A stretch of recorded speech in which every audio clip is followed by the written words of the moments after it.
मित्रों, सादर जय श्री कृष्ण। हमारे YouTube चैनल में आप सभी का बहुत बहुत स्वागत है। मैं हूं आपके साथ विशाल शास्त्री। पुत्रदा एकादशी व्रत 2023 1 जनवरी 2023 रविवार शाम 7:11 से 2 जनवरी 2023 सोमवार शाम 8:23 पर एकादशी तिथि समाप्त हो जाएगी। पारणा का समय 3 जनवरी 2023 मंगलवार को सुबह 7:32 से 9:32 तक रहेगा। पुत्रदा एकादशी व्रत की पौराणिक कथा। सनातन संस्कृति में हर महीने की 11वीं तिथि को एकादशी का व्रत उपवास किया जाता है। यह तिथि अत्यंत पवित्र है। प्रत्येक मास में 2 एकादशी तिथियां आती है, एक शुक्ल पक्ष और दूसरी कृष्ण पक्ष में। जो भक्त एकादशी का व्रत पूरे विधि विधान से करता है, उसकी समस्त मनोकामनाएं श्री हरि विष्णु शीघ्र ही पूरी करते हैं। पुत्रदा एकादशी की पौराणिक कथा। महाराज युधिष्ठिर ने पूछा, हे भगवान, आपने सफला एकादशी का महात्म्य बताकर बड़ी कृपा की।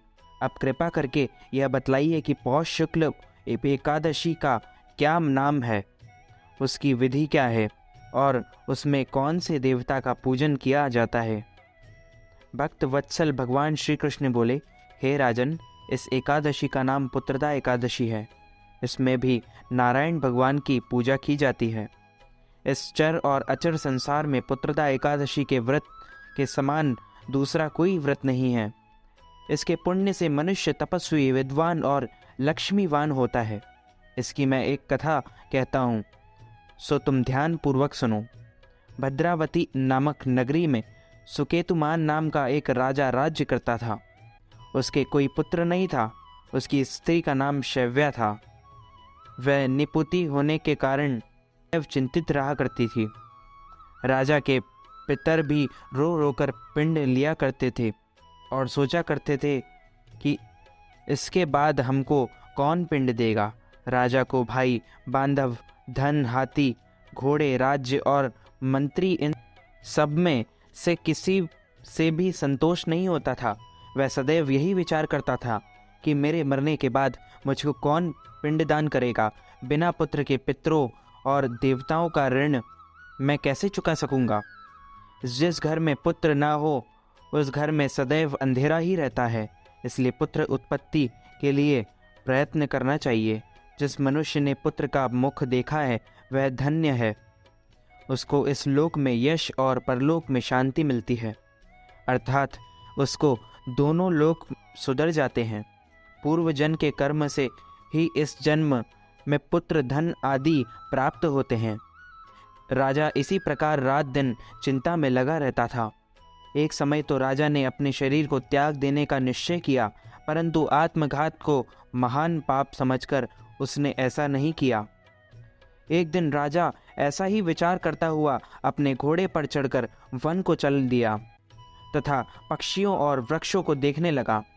उसने देखा कि वन में मृग, व्याघ, सूअर, सिंह, बंदर, सर्प आदि सब भ्रमण कर रहे हैं। हाथी अपने बच्चों और हथनियों के बीच घूम रहा है। इस वन में कहीं तो गीदड़ अपने ककर्ष स्वर में बोल रहे हैं, कहीं उल्लू ध्वनि कर रहे हैं। वन के दृश्यों को देखकर राजा सोच विचार में लग गया। इसी प्रकार आधा दिन बीत गया। वह सोचने लगा कि मैंने कई यज्ञ किए, ब्राह्मणों को स्वादिष्ट भोजन से तृप्त किया, फिर भी मुझको दुख प्राप्त हुआ। ऐसा क्यों? राजा प्यास के मारे अत्यंत दुखी हो गया और पानी की तलाश में इधर उधर फिरने लगा। थोड़ी दूर पर राजा ने एक सरोवर देखा। उस सरोवर में कमल खिले तथा सारस, हंस, मगरमच्छ आदि विहार कर रहे हैं। उस सरोवर के चारों तरफ मुनियों के आश्रम बने हुए थे। उसी समय राजा के दाहिने अंग फड़कने लगे। राजा शुभ शगुन समझकर घोड़े से उतरकर मुनियों को दंडवत प्रणाम करके बैठ गया। राजा को देखकर मुनियों ने कहा, हे राजन, हम तुमसे अत्यंत प्रसन्न हैं। तुम्हारी क्या इच्छा है, सो कहो। राजा ने पूछा, महाराज, आप कौन हैं और किस लिए यहाँ आए हैं, कृपा करके बताइए। मुनि कहने लगे कि हे राजन, आज संतान देने वाली पुत्रदा एकादशी है। हम लोग विश्वदेव हैं और इस सरोवर में स्नान करने के लिए आए हैं। यह सुनकर राजा कहने लगा कि महाराज, मेरे भी कोई संतान नहीं है। यदि आप मुझ पर प्रसन्न हैं तो एक पुत्र का वरदान दीजिए।